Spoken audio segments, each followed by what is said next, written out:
Anyway, my name's Eric, and I'm really excited to share this. A lot of this concept was just kind of out of my own necessity, which was feeling like, wow, 2020 is coming. It's a new decade. Just like you guys, feeling overwhelmed and wanting to really work to dial things in. Um, so I thought we'd kind of get a little bit of a collective going to share some ideas and some thoughts over a couple of weeks. Everybody here, or a lot of people here, I've known personally for a long time and are really good in this space. So I see this being a really productive and effective mastermind that could potentially have some really great things that we can share with other people as well. But just, this first week, I wanted to just kind of set the tone, which is that, we've got some time. It's a new year coming. It's a great time to do kind of a cleaning out and a kind of reorganization of our priorities, checking in on what our North Star is, like what matters to us and how we actually spend our time in this world that we have, and kind of just getting to know ourselves. And the big thing that I think we can do as a group is to really support and encourage each other, right? And this is this kind of amazing thing about this community is that we do all kinds of different kind of work. But we have this kind of through line that most of us are self-employed. Most of us are working in the gig economy. Many of us have multiple streams of income, right? So we're juggling, we're living life, we're living creative existences. So I'm excited to kind of to share this with you and really honestly to kind of be motivated by you as well, because I know we have some great energy here. Just a couple, quick introductions I'll just kind of go through, and then the concept for the day is I thought we'd just talk a little about some of the questions we asked before and reframe them. Today is all about just kind of prepping and asking ourselves some hard questions and getting in touch with what we actually want to do as far as a North Star metric, how we want to set our intention to make the world better, which is the only reason we're doing this, right? And to next week and the week after, we can talk more about operations and we can kind of compare our goals and some of our plans. I know that we're all feeling a lot of the same things already, right? That we're feeling like, wow, Steve said this really great thing about being his income ceiling with his business he does. He's a multi-instrumentalist, has had an amazing year as a musician, great review in the New York Times, one of the best jazz albums of the year, superstar teacher. And I know that he's busy, and I know he's got a family, and he just bought a house. Congratulations, Steve. And he's reached that point where if growing his income is the thing that he wants to do, he's got to start thinking of other ways to do it. And I know Steve would want to grow his income in a way that's congruent with his value system, right? Which he's not just going to do some cheesy thing to make a bunch of cash. He is a high production value human being.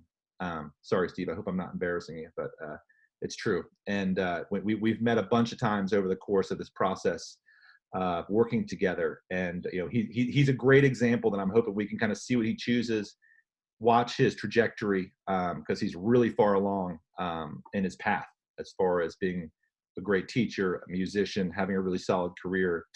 Right, I see you there, Mike. Probably the most energetic teacher in New York City. Love seeing what you're doing. Lenny's just getting ready to start a school. He doesn't have his first student yet, which is totally awesome. And Beth, interestingly, I taught Beth's son how to play guitar, who was one of my favorite human beings of all time. I taught him all the way through. And Beth is she's a keystone tutoring figure and teacher in the Seattle area that's taught a lot of kids and a lot of really great kids. And now she's works as an executive functioning coach, which I think is probably one of the fastest growing markets in coaching. It's basically helping kids keep it together in this crazy digital time and giving them the skills they need to stay organized and to stay productive. And Beth is one of the leaders in the field. Something to think about to begin this discussion is, two ways that I often see people as I meet in the universe, that I meet on the street or at parties or whatever. Two different styles of workers, right? Two different ways that people explore their professional life, and you have the one that is, I work to make money. I clock in to make my money. I do this job. At the end of the day, I leave it there. I go home.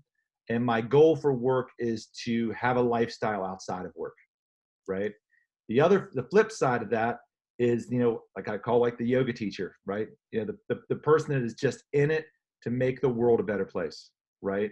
Not necessarily, super concerned as much about the business aspects. Their intention is fully on helping others. These are healers, educators, guides. In the middle of that, you have these people that are either business people or not, right?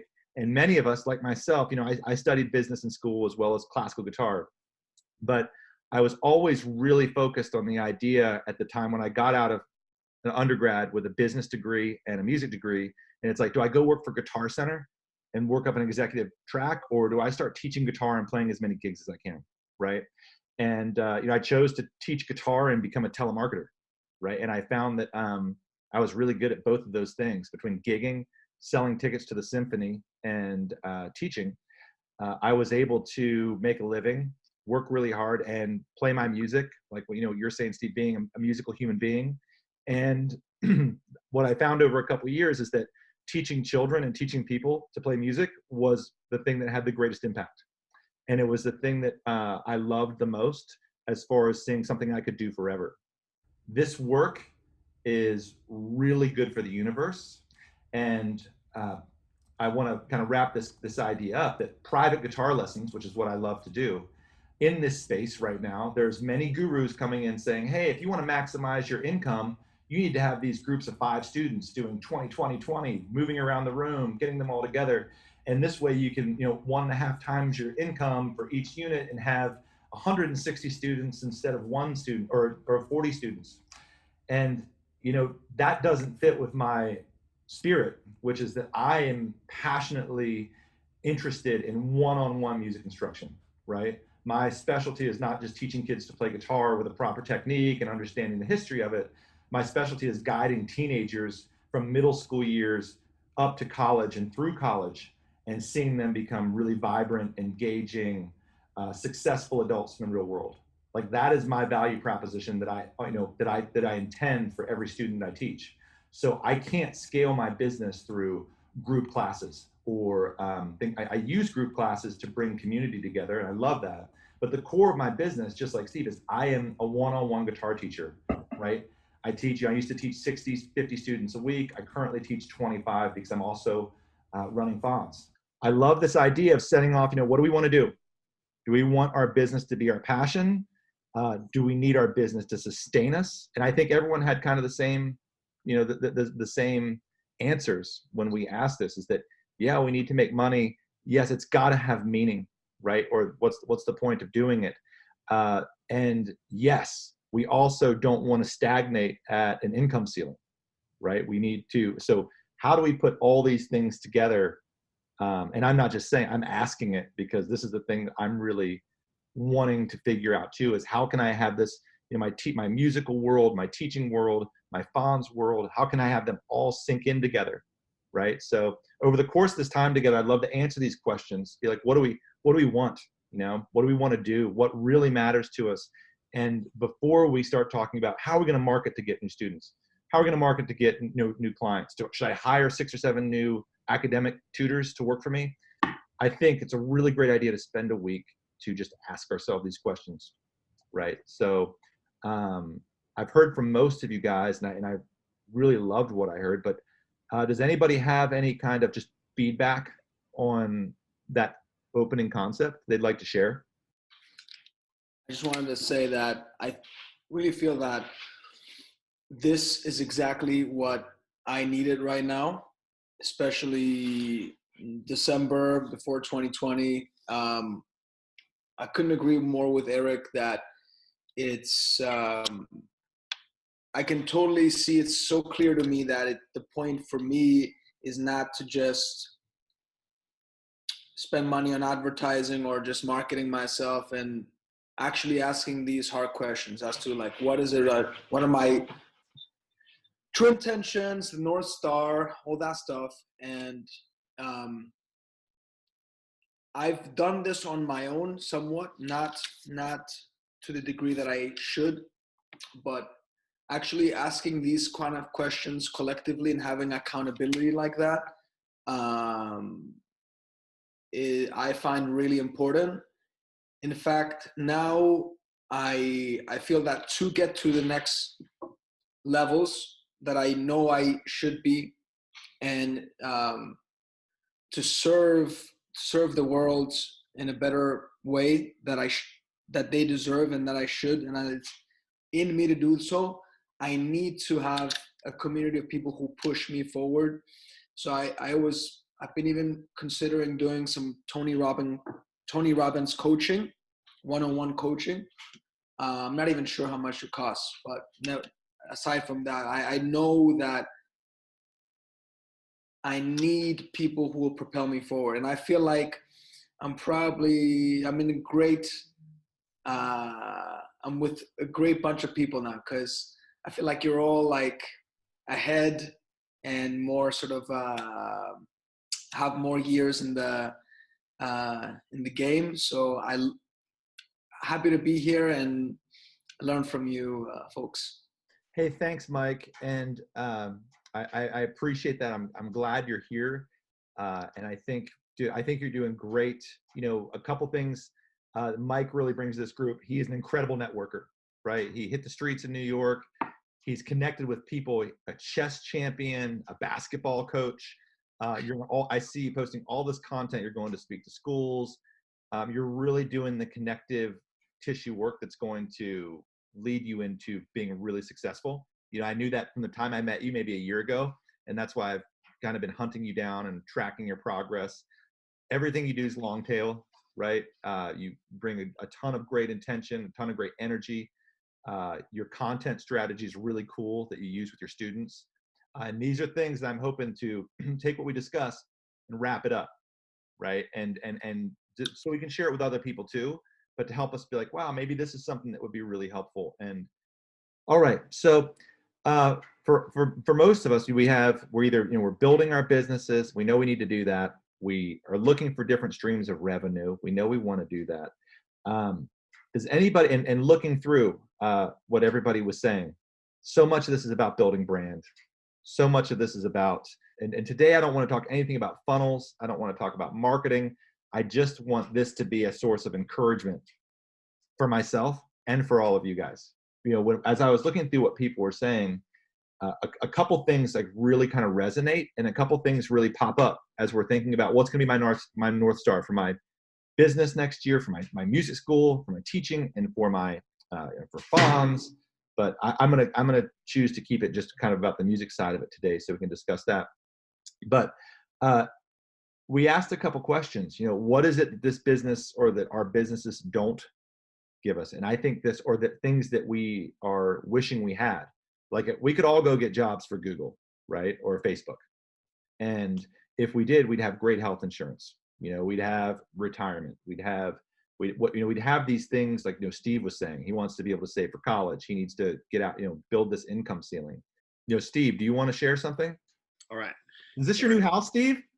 What's that? Is this your new house? Yeah, it is. Oh man, congratulations. Oh, thanks, man. Yeah. Musicians buying houses in Seattle is just awesome. Yeah, up in Shoreline, and beautiful. Yeah, it's awesome. Well, my wife is a nurse, so that solved my health insurance problem. So I recommend marrying a nurse. Marrying into healthcare. Yeah. Yeah. I just love how you're starting out with having this, starting with purpose and being. I really connect with other mission-driven business people rather than just tactics or how can I make a quick buck. That this is really about our purpose and how we want to design our lifestyles and all that. And so you mentioned the two types of business people. Yeah, I guess business people. You have the, I'm just going to clock in, clock out, the TGIF workers, kind of just do my thing, do whatever I need to for money, versus, the yoga teachers that's all about, serving others. I mean, a lot of us fall more into that second camp where it's about, our purpose and our service for others are the most important parts, but also taking that and figuring out what kind of strategy is best. Because sometimes just passion isn't enough. Just because you absolutely love doing something, if it's not really, satisfying desires for other people, it could just be a hobby or something awesome that you do, and separating a passion for that versus what we're doing to actually to be able to generate generate income doing it. I mean, like a lot of the things that you had mentioned that you would get in traditional employment, right? Paid medical, paid sick days, paid vacation days, all those things that we don't get. And it's forced me to, over the years, when I first started, I was looking at, I can just replace the income of a regular job and just kind of build my own job. But we kind of have to look at it a little bit bigger than an hourly job. Yeah, building all of that into our business structure, which is challenging with like how much healthcare is. And well, and also, and to paraphrase what I think you're saying is taking this passion and putting a business model under it, right? Yeah. With real numbers which means wearing hats, right? Which means understanding finance, understanding, how and this is something we'll talk about later, which is going into the nuts and bolts of like revenues, expenses, and knowing how to run a P&L for whatever business it is you're doing. And for like your brand, which is basically Steve Tressler Incorporated, you have more little fingers out than most people I've ever met, right? Between your workshops and your recordings, and you've had a gangbusters year as far as brand building, right? You've had one of the best years of anybody I've ever seen have that I've known, and I've loved seeing it. It's been awesome. We should celebrate that. And you're right, which is that taking the passion, you can have success in one day being a really decorated jazz artist, right? But all those jazz accolades, besides having a New York Times article hang in your studio, which you better have, by the way. Just for you, I did put it up. Yeah. I was going to say, it should be up here. So that doesn't necessarily pay the bills, but how can that fit into building the brand of what does pay the bills, right? In a meaningful way, right? So, and all of you here, I know that you're doing this work from a real place of caring for yourself, which means supporting yourself, and building community. And for the people that are just getting started in their careers and in doing this, the thing that I would say is the flip side, and perhaps what I think is the most valuable piece of this whole puzzle, is the community you build absolutely wants you to thrive, right? When you come into it, the families that you're working with, your clients that you're working with, your customers, they can tell too if you are a person living a meaningful life, wanting to do really important work, wanting to care for either their children or their personal well-being, and helping them succeed. And that builds a community that is unbelievable, that is so strong. And the people where the students you teach, like Beth's son Sean, I see them over the holidays. We play music together, we sing songs, we stay in touch. They're adults now, and they're my friends, and I see them thriving. And I know those families, they want me to thrive too, just like I wanted their children to thrive. So there's a way to build this into a way that the marketing, and I know that all of you guys have been doing this for a long time, the marketing is really the work itself, right? I always tell people, if you have one or two students, all you got to do is put a lot of energy into them, go to their talent shows, right? And, show up. Does anybody else have something they'd want to share on this topic while we're here? Maybe somebody like Lenny or Mike, or people that are just getting going. Yeah, Eric, thank you. Hey, everyone. It's really great to be here. For me, I'm coming off a career in education, but in the corporate world. Sitting in the college classroom didn't do much for me, so I went and started working at the House of Blues in Myrtle Beach when it opened in 1998, and spent 12 years helping build that company across the country. I chose my spot in the training department, and went from a training coordinator to training manager to training director, and spent my last 7 years in Vegas, in a national role for that company until they sold it with Live Nation. So I really enjoyed the one-on-one coaching, was kind of the point of bringing it up, that whenever we hired someone, they would spend a couple of days with me in classroom training. And then when their training was done, they had to do their job for me. They had to cook a meal. The security had to wand me and find the hidden knife that I had trying to sneak into the concert, or, the servers had to serve me, and the managers had to, run shifts with me and things like that. So a big part of my passion is that one-on-one coaching that you were talking about. And so I'm trying to make that transition. I've bridged with a kind of an entrepreneurial career in consulting. And I started with my expertise in hospitality and service, but now I'm really fully trying to transition all my energy into music and trying to combine the coaching and my passion for playing music and all that. So I just kind of find myself here in the perfect spot, and looking around at what you guys want to talk about is exactly where my goals are and my passion is. So I just feel like I'm so lucky to be here with you guys. And I see a couple people maybe that are not so far ahead of me, but also some of you that are miles ahead of me. So I'm hoping that I can bring some things to the table that benefit you guys, is because I know I'm definitely going to have a great experience learning from all the ideas that you guys are going to share. So Lenny, you've had a whole career with House of Blues, and you're pivoting right now, right? Yeah, it's been a few years. I did 12 years with them, and then I got picked up by MGM and did all their training for all their nightlife and all their high-end restaurants and all that in Vegas, in Miami. And then I bridged into consulting. And it wasn't until I came across a Facebook ad for Tim for Music Money Formula that the thought ever occurred to me that I could abandon restaurants and hospitality and concerts and just focus on teaching again full time. So it was really what you guys are doing that even put the idea in my head. And so I think it was just a matter of confidence for me.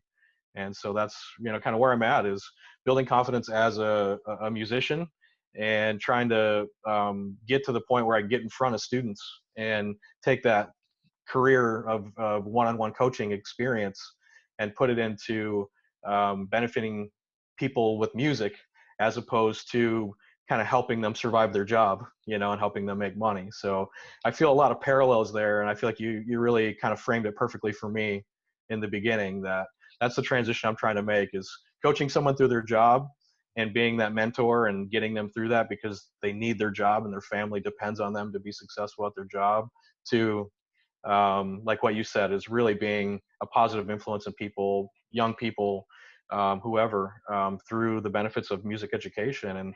And a big change for me was when I developed my passion for learning. And I kind of went from the only time I learned something is when I'm teaching it, to I actually was able to sit down and read books and digest information and go and develop myself. That really happened for me late in life. So I'm really excited to kind of help spark that a lot earlier for other people. That if I can come into someone's life, in it, like you said, as a middle schooler, and help them kind of find their passion for learning, then what better gift to give someone, because they'll always be able to attain their dreams at that point if they can go out and learn the skills that interest them. Lenny, I'm so glad you're here. You're saying so much really cool stuff, and you shouldn't have told me all these things, because I wish we could. I'd love to jump on a call with you and pick your brain sometime, because I hear I can tell you're going to be really successful at this. I'm also going to make a prediction that you're going to enter the market of people in their 40s and 50s that are getting their first guitar, and I want to talk to you about this sometime, because I have a lot of students that do this. People that it's been their dream to play guitar, and they want to do it. And I have students that crush it, that started at 50. And I can tell that your energy plus your ability to train people is a really great fit. So you're going to have the middle school crowd too, but there is a gigantic crowd in the professional world of people that are, and I love it because I can teach during the day. And so if you haven't thought of that market yet, it's one you should. It's funny you say that, because I'm actually in Sarasota, Florida. And as much as I wanted to really embrace Tim's business model, because I think it's also a good fit in my area, the thing that's been really the obvious thing that I've been running into is the demographics where I live are more than what you're talking about. So I would really love to connect with you and get some insight into how to enter that market a little bit stronger. I'm rethinking my homepage, my website a little bit with the Kids Come First, and trying to kind of rethink that, because I agree with what you said, and I'm seeing that in the real world as I get out into my local market. So I would love some guidance in how to enter that market properly. But I also think it would fit my experience a little bit better, or I have a lot that I could bring to the table with that audience that maybe would get left behind a little bit with the kids. So I want to do both, but I'm totally on board with what you're saying. Yeah, it's when listening to you, that just kind of surfaced in my mind. And I think you're gonna, and I want to transition this into another conversation, which is this idea as we find what we call our market fit, right? What we do, and so we can look at it two ways. If you're just getting started, taking both Lenny especially as an example, that joy and wanting to do it, like you're gonna really love teaching because you're working for yourself, you're directly impacting another person, you're building relationship and community. You don't know what your market fit is yet. And so putting a lot of stuff out there is great to be like, wow, I end up loving teaching elementary school kids. You don't know, right? And so it's great to say, oh, this is what I'm looking for. You might find out, yeah, it's adults that are, going out, they can buy a sweet Les Paul, right? They can come to lessons once or twice a week. You can still use the same business model and the same operations that Tim recommends, which I know works because I see it every day. But you find out where you fit into the market. There's plenty of room for all of us. And that's why this group is so great. And that's why Fons is so cool, is because we're seeing data from so many different verticals. And by verticals, I mean like how people support themselves, whether it's like dog walkers. Steve, remember you got listed with a dog walker in an ad a long time, which is why I meant that's it. But we do have a lot of dog walkers now, or interested in the platform, or tutors, or music teachers. And we're also geographically separate. So it behooves all of us to support each other. And the underlying mission of what Fons has become is knowing that there's all these people out there that should be making great livings because they have a really great skill set and a great mission, but a lot of them don't have the business acumen. And it looks like, you do, Lenny, like that. So that's going to be something that you have intrinsically built into you because you have experience, but that's something that can be learned. And if you have this joy, right? If you can avoid burning out, like Steve, Beth, me, Tom, we've been doing this a long time. Burnout's a thing, right? And 4 years ago, I was kind of burned out. I'd been teaching in Seattle for 20 years. I was making a really good living. I had an amazing clientele and a long waiting list. But I was like, wow, I just was like, universe, I need something different to put my energy into, right? And Fons just popped up as an opportunity, right? And I put my energy into it. And what happened conversely is when we started Fons is I realized a couple things. One is that this product was important, of course, and I loved working in technology. And I have a skill set that fits to technology, being a classical guitar player, right? I loved learning that world. So I was learning new information. I was being challenged. But immediately I realized how much I love teaching music, right? So I'm working 10, 12 hours a day on Fons. I teach 20 hours a week on top of it. And people are like, how can you do that? And teaching music used to be my job. And I got tired of it for a moment. And then it's my gift, right? And it's something I'm going to do till I drop dead. Like I want to be like that 100-year-old cello teacher teaching at Curtis. I want all of us to be doing that, because it's not something that you should burn out of. But burnout can happen to anyone. And I'm sure, I know Steve and Beth, you guys have probably gone through this too at some point. Oh yeah, I'll chime in there. Same thing about 4 or 5 years ago. I was feeling burned out. I had a big studio, but it was just it was huge. And a lot of people that maybe weren't a good fit and didn't want to be there. And it was a slog. I mean, I was burnt out. I was looking for, applying for jobs full-time teaching jobs. And yeah, same thing. It took kind of a pivot. That's when I started developing, sort of when I got into, Seth Godin land and some of these, seeing mission-driven business models where I could do more of what I wanted to do, or the meaningful work, I guess. And, change my business model a bit. And for me, it is kind of cheesy looking, but there's a book called Book Yourself Solid by Michael Port. I mean, for any service-based business, there's a workbook that goes along with it. And that kind of changed everything for me. And it wasn't really about tactics. It's about what we're talking about, finding, being really fully expressed in your work, and screening clients was a big part of it. So making sure that the people that I'm working with are a good fit, that they actually want to be there, that they actually, with kids, like sometimes they're forced to be there by their parents. And if they're not interested in getting any better and I still have to see them every week, it becomes really tough. And just, one thing for Lenny, I mean, you're a teacher, you've been training people, you know how to see things from people's perspective, help them build skills. I mean, you can transfer all that to any skill you have. I mean, having that teacher's mindset, you'll be able to pivot. It's just the challenge is the network. It's just a completely different group of people than in hospitality. And what I learned this just kind of by chance, but for getting students, I wasn't necessarily just hustling and trying to convince people to take lessons with me, at least in my area, because I was working largely with kids who are in band, middle school, high school. I learned out that it was just building relationships with, in my case, it was band teachers, working with them, alongside them. And then they started, you know, when people wanted saxophone lessons, they don't go on Craigslist or do Google search. I mean, sometimes people do, but usually they would, you know, when it's for kids, their parents will ask somebody, ask the band teacher, ask someone at the music store. And then as soon as I was the person getting some of those referrals, that's when, well, like what Eric was talking about, you do a good job and you go all in on a couple people, then all the parents start talking to each other. You know, it's different if you're doing the adult market, but looking at, who are kind of the important people that, will give those referrals, and building relationships with them rather than just trying to, I don't know, persuade, individuals one at a time to kind of sign up. Yeah, you want to introduce yourself really quick, Tom? I think we haven't heard from you yet, but I got to meet Tom. Tom's a vocal coach, baritone. I got to actually meet Tom in Seattle over a coffee, and he lives on the East Coast, so it was amazing to connect. Go ahead and introduce yourself, Tom. Sure. Can everybody hear me here? Absolutely. Cool. All right. So sorry about the video. I'm currently trying to also fold laundry. So had a 3-hour window, and I'm like, well, it's the only time I can do it. So I have been teaching for over 10 years. I'm a professional operatic baritone, and living in Philadelphia at the moment. And I also am a classical pianist, so I teach piano and voice.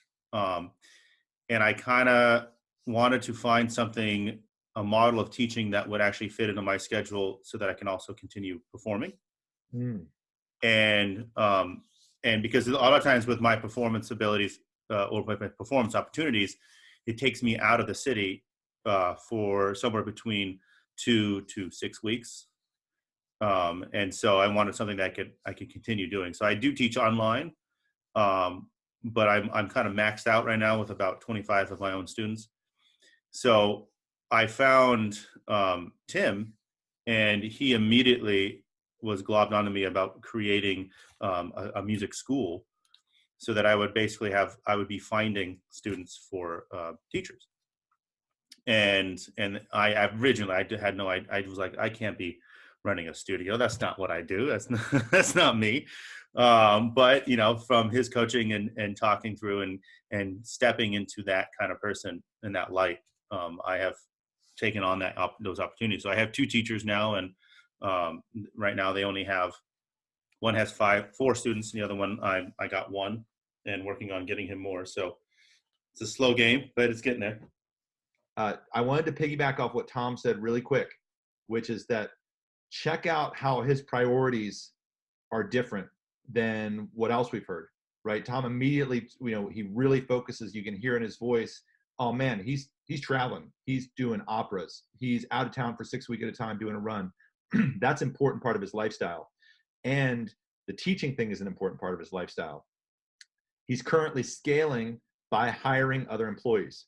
And I'd love to, I'd love this to be part of our conversation, Tom, because I know that Beth is really rocking this right now, because there's no way she can keep up with her demand. And she has a program for her tutoring that it is very scalable, right? So Beth is sitting on a very new market and a very new style of tutoring that we're pretty confident it's going to blow up.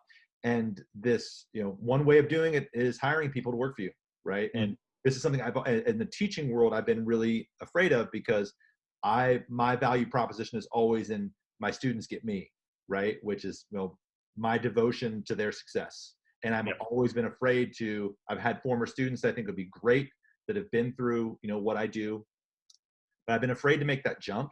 And maybe I shouldn't, because I get a ton of phone calls every month for lessons, and I can't take them anymore, right? So I'm really looking forward to hearing about your experience. I'm looking forward to hearing about like how it's going for you, and if that's something you're going to continue to do as a way to kind of to boost yourself, or be wrapping up this idea as we're looking at the big recurring theme is this idea that Steve said, income ceiling, which I glommed onto, right? Mission is something that we've talked about a lot, and like the work that we're doing. The joy that Lenny's going to have when he's like teaching somebody that's really pumped to learn guitar, and that's going to be a reciprocated feeling. All the networking Mike does, how Steve can, figure out something to create Beth's idea, which is this passive income, right? Which is going around, and it's the thing on the internet, right? Is you've got someone that can marginally play piano making $300,000 a year with a course they've created that they were first to market on, and I've talked to people that do this, and they have scaled it. They make their money while they're asleep. They rarely update it. I mean, there is a path to doing that too, and maybe that's something we want to consider. What's a scalable way that we can use our skills in next year to start having a more passive income? Cori, I think that you're driving. I don't know if you can unmute and say hello to us, but I don't know a whole lot about what you're up to, but I'd love to welcome you into our circle if you want to tell us your deal real quick. Hi, sorry, I almost forgot, and I'm running around and I'm super late. I'm sorry for joining so late. You're right on time. So I'm looking to move location, like physical locations from California to Oregon, and I'm going to have to start fresh when I move to Oregon, sort of. And I missed all of your guys', whatever you guys are all working on, but that's kind of my thing, and I was trying to look for some, ideas on how to start building the business correctly, because the way I do it now has been built up over years, kind of piecemeal while I was juggling kids and marriage and all of that stuff. But I wanted, I'm going to Oregon with my kids and no marriage. And so I want to make sure that I build a business that fits my life with my kids so I can,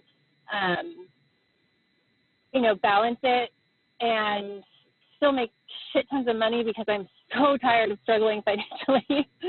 And also seeing if I can get some ideas about how I can keep some of my students from California when I go there, so via Skype or Zoom or whatever. And yeah, that's kind of where I'm at. Wow. Hey, Cori, I'm so glad you're here. When are you moving? Well, I'm tied up in court. So I have a hearing on January 7th, and if it goes my way, I'll probably move sometime in January. If it doesn't go my way, then I'm going to have to rethink my entire plan. So January, February-ish. Well, it sounds like you're on the verge of an epic adventure, and and just that. I hope so. Yeah, and you've come to the right place, and wow, I'm looking forward to seeing what happens for you. The again, your business model and what our whole crux of today, and this is kind of a nice time to discuss it, is we really focus this first week on just kind of recentering, setting the intention of supporting each other. We're all in a spot where we're in different places, but there's a lot of through lines. Like we all do different things, different specialties. We're at different points in our careers. Oh, I'm a piano teacher, by the way. That's all I do. Yeah, got it. And we're all have, and the goal for this week is to say what matters to us, right? And I know you're in a lot of flux, and you have a lot of change, and you need to make money, right? You need to be a great mama to your children in a time of transition and moving to a new place. These are all stressful things. So your business model is going to be built around those priorities, which are different than Lenny, who just wrapped up a killer career in working in corporate America and is now chasing his dream to open a music school in Florida, right? So awesome. Or Mike, who's beating streets as a young dude in New York City, connecting with everybody he can, and teaching kids how to play guitar. So I hope you can make it to these, and what we'll do. Yeah, I'll put it on my calendar next time. I always thought it was on my calendar, but I forgot to do that. Yeah, well, and a move and a fresh start has a lot of challenges, but it also lets you do this hard work, which is like really envision what you want to do and really, kind of manifest it, right? And I think Well, I'm learning too, going through processes like going through divorce and all of that. If you want to build what you want, you have to have the vision, and then you have to lay out the steps beforehand, and you have to know what the steps are, and then you have to follow them. That's kind of like it's the opposite of how I built my business before, where I was like, oh, I'll take a student here and I'll take a student there, and sure, I can start teaching on Saturdays, and before I know it, I'm teaching 7 days a week, and I have to really, you just have to do it piece by piece and step by step, and that's where I'm going to probably need the most help with follow through and just making sure I'm doing it right, because I'm learning how to do a business as I'm also trying to build it. So I'm just like any business person does. You have to work at it and lay those steps one by one and then follow them so that your vision becomes a reality in the end. Sorry, that makes sense. it makes So that's where I probably need the most help. We're here for you. Thank you. Yay. So thanks for being here, Cori. And I'm glad you are. I think you're going to get a lot out of it, and we're going to look forward to supporting you in this. Yay. I'm going to. So we just have a few minutes left. And Eric, I have a question for you, man. Burning question. Yeah, that's perfect. It's a perfect time for. Ask me a question. And I'm wondering if everyone else has the same question, because I feel like Eric has these lens that he looks through life, which I feel like very few people are fortunate enough to have that lens to see life this way. I feel like for you, it's like everything is like an opportunity and a journey. And like I told you on Facebook, I was like, I'm not even gonna ask you how you are, because like I just can't see you not being in like the best mood. And I just wanted to hear a little bit about that, because when you have that, everything else comes. The money, the success. I'm a true believer in like the mindset over, Well, Mike, that is really kind of you to say. I mean it. And I really appreciate it. And I want to be fully honest too, is that there are two sides to it. Is that I generally have a very positive disposition that I got from my mom. And my mom was Miss Betty Crocker of the Year in like 1968. I grew up with a tremendous amount of love from my mom and my dad. But my mom is kind of, she was my root guru, as they say in the Buddhist tradition, right? She was a big source of inspiration. But I choose to really work hard in a couple of respects. And the full deal is, I'm really grateful for my community. I've been blessed to have I have a lovely family. I have a really supportive best friend. I've been mentored.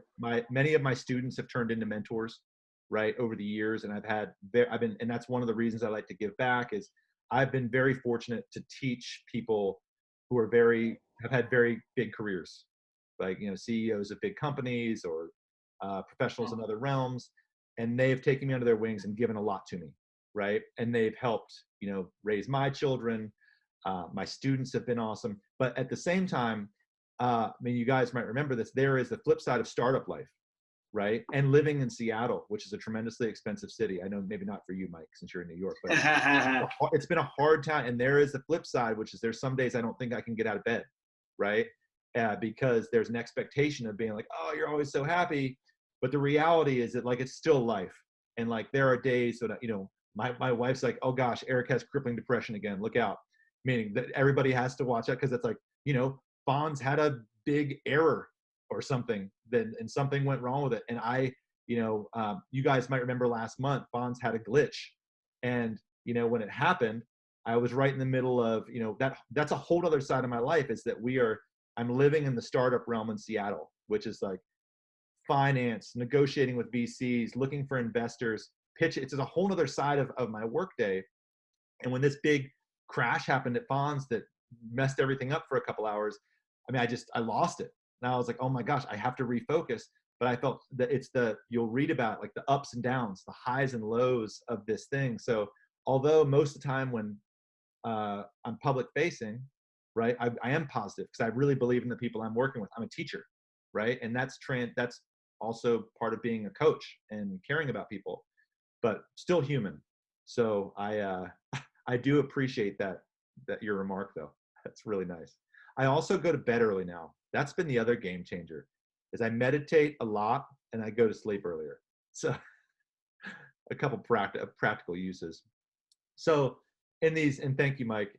So in these final moments we have, a couple things have really popped up for this week. I'm going to post our findings in Fons Family and kind of our what to do next. You know, the questions we asked this week about what matters.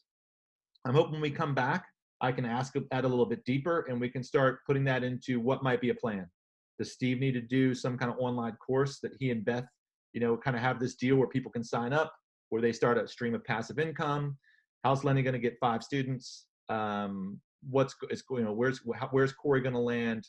You know, how's Tom going to get his, you know, priorities really straightened up? I'm also thinking we should have a book list, right? One of the great things about meeting with, you know, people in Seattle like Steve is we shared a lot of books up front, right? We shared a lot of like, oh, I love this marketing person. I love this person. And if you don't have a good book list of the thought leaders that are out there right now, it's really helpful. So I'm going to start a thread for a book list in the group. I feel like I hope this week has been encouraging because that was the goal of it. I didn't know where it was going to go, but I wanted to pull this group together, be a source of encouragement, and, you know, and then we'll make a plan moving forward, kind of, you know, organically where it heads as we move into operations, planning for goals for next year. I am going to tell you guys that one of the big things we're going to focus on next is reality, right? Which is that reality is like, for instance, I market my guitar studio all over the place, but I get all of my students via word of mouth. So marketing is a complete waste of time for my guitar studio, right? People that write into my website and are like, hey, I want to take guitar lessons. I get a ton of them.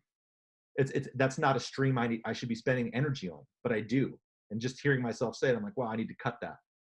So I want, a big thing that I want to work on next week is focusing on what works. So like Beth, Steve, definitely going to, and Tom, people that have been doing this for a while. When we think what works, you know, how did this happen? And I know for all of you what works for you, but I think it's gonna be great to share it with the group. So that's going to be a big core of it, is identifying our North Star. We're going to share that. And then we're going to start really dialing it in. So we got to run in a second, but if anybody has one more question or something they'd like to share, I'd love to, we can answer it. And if not, we can sign off. I'll wrap this stuff up. I'll get it posted so other people can see it and we can review it, and we'll do it again. Anybody? Oh, just one last thing I'll say. I feel like it can be very overwhelming, especially when you know you have in you to do a lot more and serve a lot more. But when I get overwhelmed like that, I also remind myself that just a year ago, my life was completely different. And like a year now, that it's like a million times better than it was a year ago in every way. You know, so you gotta, I don't know if you can all relate to that, guys, but like just thinking about, okay, where did you come from as well, you know? That's a beautiful thought. A year can make a big difference. And sometimes it doesn't. Sometimes we're stagnant. Sometimes a year can be a huge piece of growth. I think that's a great concept to leave us on, Mike. I appreciate that. Yeah, I read, Steve, I read somewhere, I don't remember where I heard this, but when you're feeling kind of overwhelmed and stuck, that's kind of a time to look backwards and measure the growth and connect the dots going back, you know, and maybe in a more optimistic spot, you can look more, you know, for strategizing for the future. Steve, can you say that one more time? Because that's awesome. Yeah, I'm trying to remember where I heard this. Piecing this together, whether it's, yeah, to find, you know, to draw on the motivation to keep going. But when you're feeling overwhelmed or stuck, you don't know the next step, you know, really that's when to reflect and look back and kind of see how far you've come over the years, however you want to measure that. And, you know, give your, and then, yeah, but if you're feeling more, you know, when you're in a better space or feeling optimistic and feeling good, that can be a better time to, you start seeing more possibility and strategizing for the future. And I don't know, I went, I just saw Frozen 2 with my daughter. Anyone seen that? Go pop it up with Frozen 2, Steve. Go for it. Yet? I forgot. Who was that said? The quote that kept coming back was, if you don't know where to go, just do the next right thing. I like that. The next right thing. Wow, Steve. Let's just leave it at that. And if you don't know where to go, you just do the next right thing. Yeah. Oh man. Hey everybody. That's awesome. Thank you guys so much for showing up. I'm really glad to see you all here, and I hope we can do it again next week. Definitely. Love it. Have a great day, everybody. Thank you. Talk to you soon.